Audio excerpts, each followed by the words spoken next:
Hey, everybody. I'm just going to read aloud some of this book to you from Rakim, uh, iconic MC from Eric B and Rakim. Many consider him the greatest MC of all time in the rap game. So here's what he says in this part of the chapter. This is part of his chapter 2. This section of chapter 2 is called First Loves. He says, rap was underground music made for the hood by the hood. It lived in the park parties and in the graffiti people wrote on the walls. It was also present in the style of dress created by people who blended basic, affordable clothes like Lee jeans, tracksuits, and Puma and Adidas sneakers with pricey Kangol hats, Giselle sunglasses, and skin-deep coats. Rap also lived in the cassette tapes the youth listened to, dubbed and passed on, that captured the sound and style of groups like the Cold Crush Brothers, the Fantastic Five, and the Treacherous Three. They were groups of 3 or 4 or 5 MCs who worked together on routines that's what they called them. They'd rhyme short, witty bits of words and finish each other's sentences and have little flashy moves to go with it. One of my favorite MCs was Grandmaster Caz from the Cold Crush Brothers. Caz had skill and flair, but his wittiness and his humor blew me away. One of my favorite Caz rhymes was Yvette, about him having a quickie with a girl who's not his. He said, I was tearing shit up about 2:45. She said, Cass, somebody's coming. I said, yeah, me. I was never the joke around type, but Cass reminded me to loosen up a bit on the mic. That's it. That it's okay to make jokes. Cassette tape recordings of Cass and the rest weren't easy to get. You couldn't just go to the store. They were passed around, dubbed, and shared among people who loved the music. Every time I got one, I clung to it like it was gold. It'd be a grainy amateur recording that someone had made with a little tape recorder at a live show. But I could hear the MCs rapping and the crowd cheering or booing. I would close my eyes and feel that it was what it was like to be there.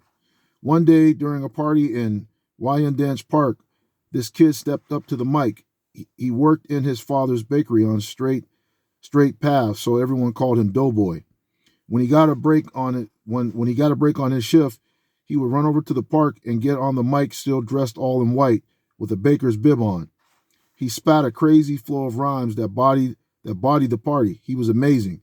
The way he rhymed made everybody stop and listen. I wanted to do that, but DJs were not letting me get on the mic in the park. A lot of DJs dissed me. One in particular was named Pleasure. He was a top local DJ who had humongous, expensive speakers, and he put them in a garbage can to get an echo. The sound was dope. At one party, he started playing one of my favorite songs, Yes You Can, by the Porter Sisters. I said, yo, I got to get on the mic. That's my song. Let me rap to that. I had that feeling. I was going to kill it. Beat it, kid, Pleasure said. He gave me the back of his hand. Really pissed me off. I wandered over by one of his speakers and waited for him to be distracted. When a fight broke out and he was staring the other way, I put my foot into the garbage can and stomped deep into the middle of his speaker. That's what I would later talk about on Microphone Fiend, when I would say kick a hole in the speaker, pull the plug, then I jet. I had to do it. I felt like I was kicking back at the DJs who ever told me no. In the late 1970s, Cool Breeze was one of the hottest DJs in Wyandanch, and he had the biggest sound system on Long Island. I knew Cool Breeze because my sister used to date his brother. It wasn't nothing for me to go over to his house and DJ on his equipment. He taught me some DJ techniques, but then I asked him to let me rhyme. Stop playing, you're too young, he said. But his homeboy let me rhyme for him. Lil Pop Griffin is nice on the mic, he told Breeze. One day in 1979, my brother's friend DJ Maniac came by with a vinyl copy of this new record, King Tim III by the Fatback Band.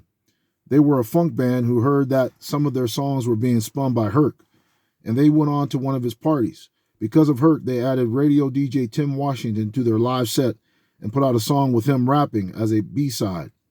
It was the first commercially released rap song. I couldn't believe I couldn't believe that someone had rapped on a record that had been recorded in a studio. I could hear every word and every vocal inflection. I made Maniac play it 7 times in a row. A few weeks later, Rapper's Delight by the Sugar Hill Gang came out. To me, it was a silly song. I preferred the serious side of rap. When you were rapping, you didn't need to be smiling and cheesing and hamming it up like R&B cats. Hip-hop was a liberation from all that. Rapper's Delight was a happy-go-lucky party record that felt to me like a novelty record. Rap was about positivity, but why were they happy? Around them, my brother Ronnie went on tour with Curtis Blow and played keyboards in Curtis's band. Blow was a Harlem rapper with a jerry curl, gold chains, a Hollywood smile, and a massive hit called The Breaks, which made him the first solo rap star. Ronnie would be gone for a few weeks, but then came back for a few days and tell me about the touring life. It blew me away that my brother actually knew Curtis Blow. So that was part of Rakim's book. This book is called Sweat the Technique. That was part of chapter 2. It's called First Loves. He's talking about the rap game. If you like the video, put a like on the video, subscribe to the channel, and also put a message. Peace.